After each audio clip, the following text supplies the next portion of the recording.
राधे राधे। राधे राधे। वेदों ने संपूर्ण प्रकृति के बारे में बताया है कि जीव कितने हैं, कितने जंतु है, कितनी वनस्पति है, कितनी उनकी आयु है, किस तरह से वो काम करते हैं। संपूर्ण प्रकृति के बारे में वेदों ने बताया। उसी का एक छोटा सा हिस्सा है वो इंसान है, कि इंसान ये है। प्रकृति का तो छोटा सा हिस्सा है। और अपने आप को जानने के लिए सबसे पहले यानी दुश्मन आपकी असली औकात बताता है। दुश्मन आपकी असली औकात बताता है कि आप क्या हो, पूरा मापदंड। और दुश्मन जहां भी मौका मिलता है ना, आपको पूरी दुश्मनी निभाता है कि आप हैं क्या, क्या कर सकते हैं, कितनी। यानी दुश्मन हर जगह पे आपको असलियत दिखाता है और पूरी दुश्मनी निभाता है, कोई कोर कसर नहीं छोड़ता। क्यों? क्योंकि वो दुश्मन है। और दुश्मन से पता चलता है कि आप कौन है और क्यों है, और आपकी दुश्मनी क्यों है। इतना ही नहीं, आपको जानने के लिए दुश्मन बेटर, और उसके बाद यानी आपकी बुद्धि क्या है, आपकी बुद्धि को कौन कंट्रोल करता है, और आपकी बुद्धि को ही इष्ट माना जाता है। आपकी बुद्धि को ही इष्ट मानना चाहिए। और कर्म क्या है, और इनकम क्या है, और खुशी चेहरे पे क्यों झलकती है। खुशी जो होती है यानी सुख जो होता है चेहरे पे क्यों झलकता है, वो आंखों में ही क्यों झलकता है। ये सब, और ये सब इससे भी बहुत कुछ यानी कि प्रकृति है या जो इंसान है, अच्छे हैं बुरे हैं, नहीं। प्रकृति एक सिस्टम है या एक बगीचा है, उसमें लाल पीले सारे खूबसूरत पुष्प हैं। उसको आप ये भी नहीं कह सकते कि ये खराब है, ये भी नहीं कह सकते ये, यानी वो खूबसूरत है। प्रकृति एक सिस्टम है, वो एक खूबसूरत है।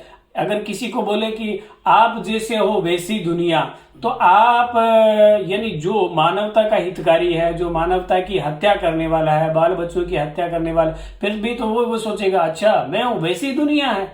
नहीं, दुनिया खूबसूरत है, प्रकृति खूबसूरत है। और इसी खूबसूरती में इंसान अपने आप को जानने के लिए वेदों में जाता, तो सबसे पहले उसकी लगन कुंडली बनती है। लगन कुंडली बनते पता चलता है कि आप कौन है। जैसे सबसे पहले लगन कुंडली में यानी प्रथम जो लगन बनता है वो मेष लगन बनता है। और मेष लगन का मतलब वो आप मंगल। मंगल का मतलब क्या, आप एक डॉक्टर है वो भी मंगल है, एक सर्जन है वो भी मंगल है, और एक जो मिलिट्री मैन है वो भी मंगल है, एक खिलाड़ी है वो भी मंगल है। और उसका दुश्मन कौन हुआ, छठे घर में कौन है, बुध।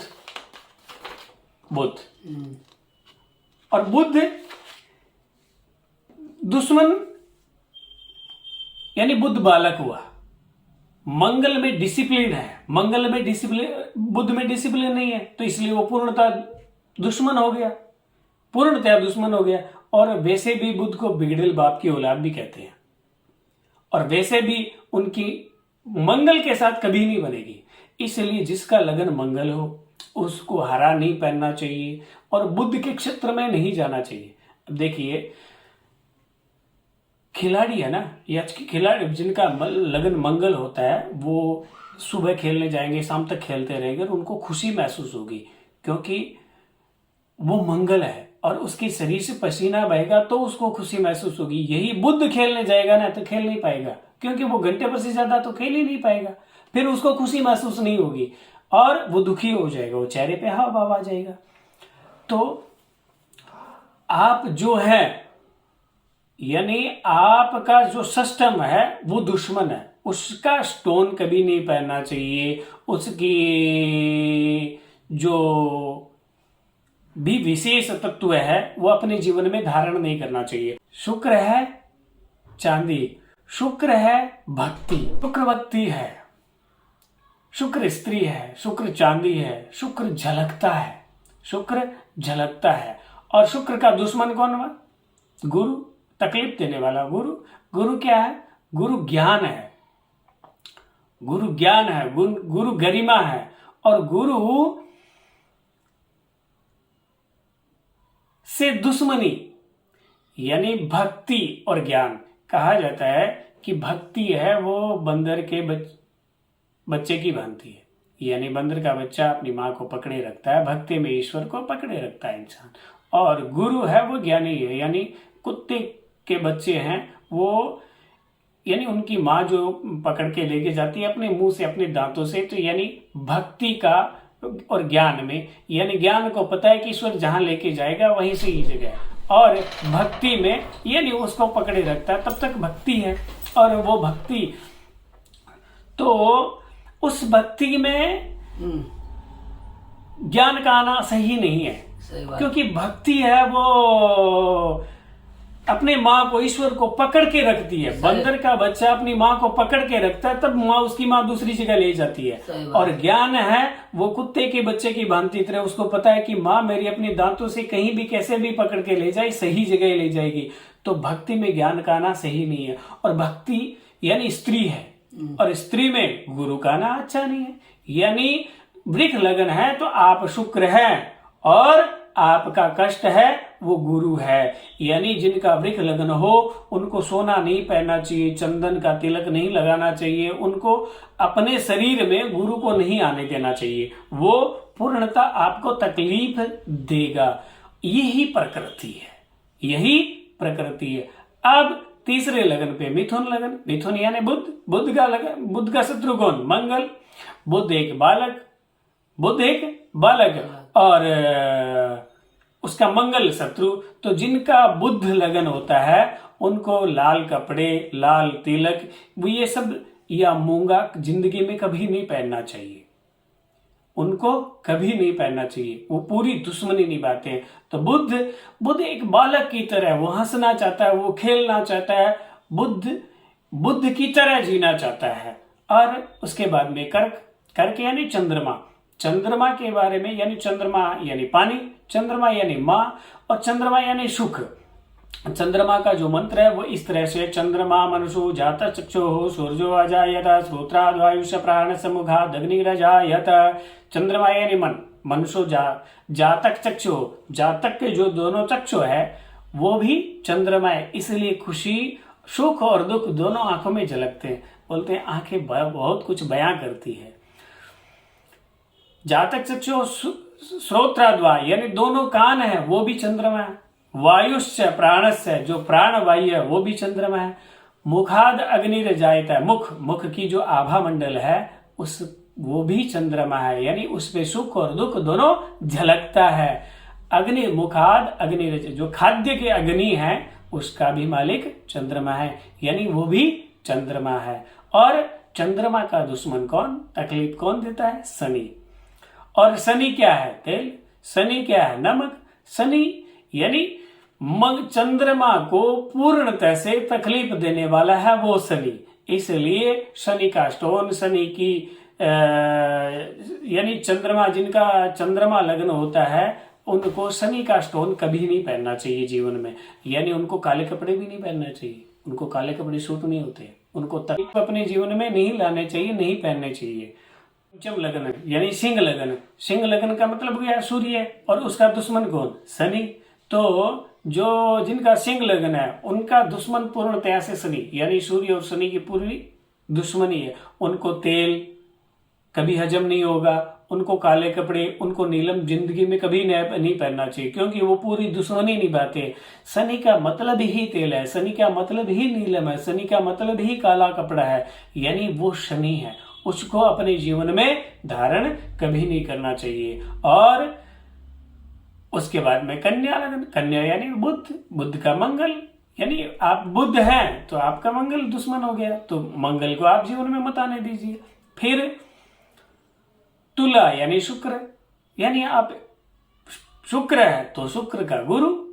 अगर आपका लगन शुक्र है तो आप शुक्र है, आप तो झलकना चाहते हो, आप तो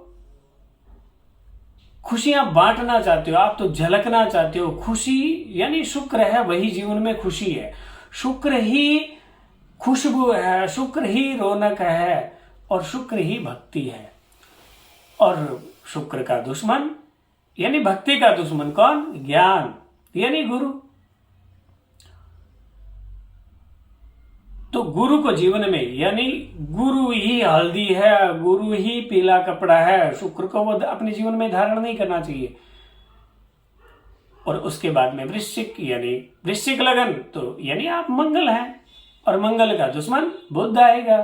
तो आप मंगल है तो आप मंगल की तरह जीना चाहिए आपको, और आपके जीवन में बुध न आए, यानी बुध पूरी दुश्मनी निभाएगा। और वृश्चिक के बाद में धनु, यानी आप एक जुपिटर है, आप एक बृहस्पति है और आप एक ज्ञानी है। और बृहस्पति के लिए क्या होता है दुश्मन? शुक्र, यानी गुरु का सबसे बड़ा दुश्मन कौन? शुक्र। और वो पूरी दुश्मनी निभाता है, यानी पूरी तकलीफ देता है। इसलिए गुरु को अपने जीवन में शुक्र को कभी नहीं आने देना चाहिए। गुरु को अपने जीवन में शुक्र को कभी आने नहीं देना चाहिए।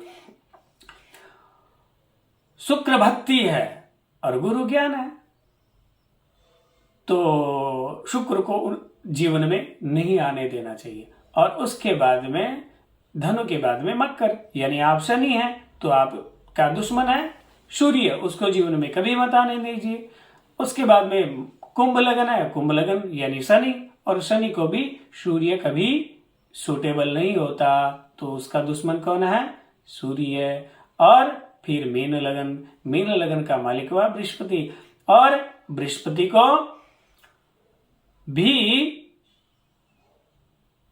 पूर्णता से धनु लगन में और मीन लगन में दोनों में बृहस्पति मालिक है। तो आप बृहस्पति है, आपके जीवन में शुक्र कभी न आए, यानी आप अपने वाहिक शुक्र जो है, और शुक्र क्या है?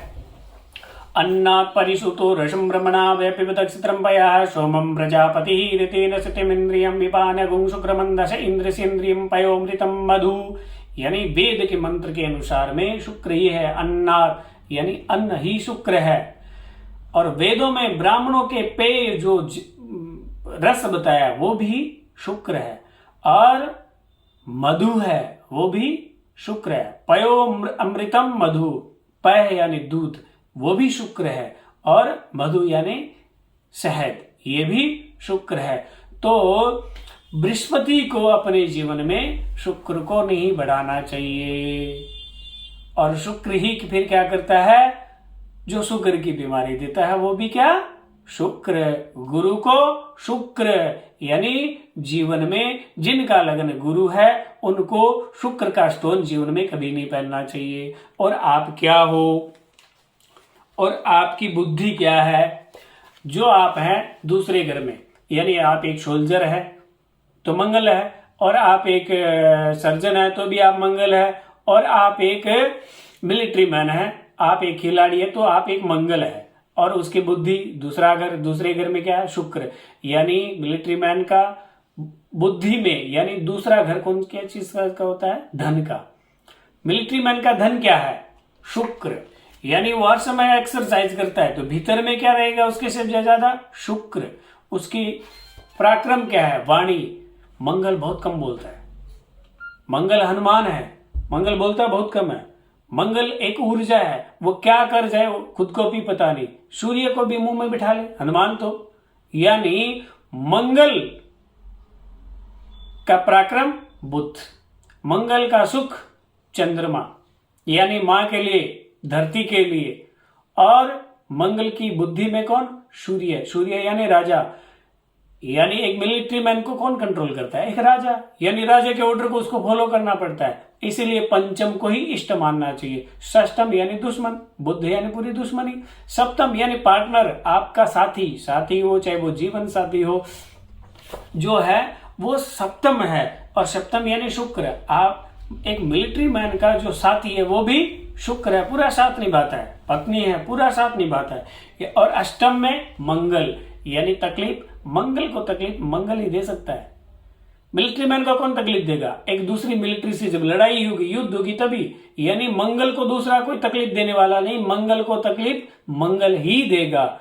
इसलिए मंगल की तकलीफ मंगल। और उसके बाद में भाग्य बृहस्पति, यानी एक सोल्जर को, एक खिलाड़ी को, एक सर्जन जो रात दिन सर्जरी करते रहते हैं 3-3 बजे तक, 4-4 बजे तक, कोई टाइमिंग नहीं है। उनको पता नहीं होता देश की जनता क्या कर रही है, या देश की जनता उसके बारे में क्या सोच रही है। वो उसका भाग्य है। बृहस्पति यानी जीव, जीव यानी प्राणी, प्राणी यानी भाग्य, यानी उसके वो भाग्य से हमेशा दूर रहता है, उसको पता नहीं होता। और वो फिर उसका कर्म, कर्म क्या है? शनि। यानी एक सोल्जर क्या करता है? रात दिन मेहनत। शनि का मतलब स्ट्रगल होता है। एक खिलाड़ी क्या करता है? रात दिन मेहनत करता है, पसीना बहाता है।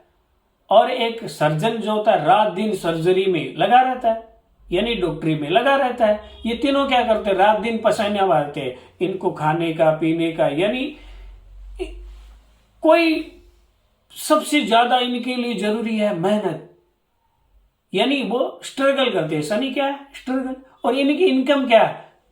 यानी 11वें घर में क्या है? शनि। और इनको मिलता भी क्या है? इनको मिलता भी स्ट्रगल है। अगर ये ज्यादा मेहनत करेंगे तो और ज्यादा मेहनत मिलेगी। खिलाड़ी है, एक